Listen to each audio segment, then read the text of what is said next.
বসে দে, লাগাই দে, একবার লাগাই দে, যেটাকে মালটা ওটা লাগাই দে।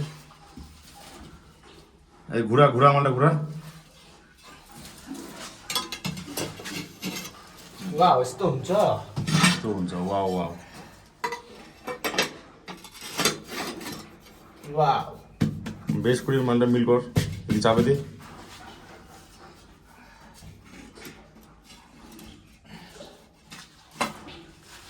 এটি হয়েছে।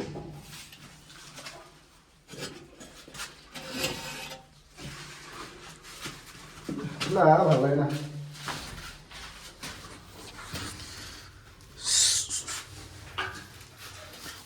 সঠিক নিয়মে কাজ করলে কাজও সঠিক হয়।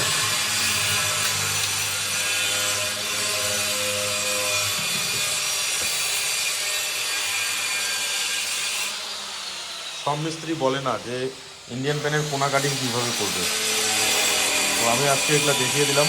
প্রথমে টাইলসটাকে সাইজ করে কেটে এটাকে বসিয়ে নিবে, তারপরে চারদিক দিয়ে নাপে মাঝখানে এই যে এরকম করে পেন্সিল দিয়ে মার্কিং করে নেবে।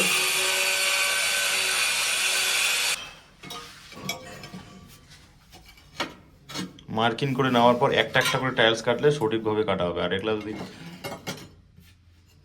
প্রথমে মার্কিং না দাও তাহলে পরে কিন্তু ভুলভাল কাটবে আর টাইলস নষ্ট হবে। সঠিক কাজের জন্য সঠিক নিয়মে কোনো মিস্ত্রি বলে না। তো আমি আজকে এই ভিডিওটা দেখিয়ে দিলাম। ভিডিওটা যদি ভালো লাগে আমার চ্যানেলটাকে সাবস্ক্রাইব করে রাখবে। আমি তোমাদেরকে কীভাবে কাজ করতে লাগে একটা একটা করে শেখাই দেবো।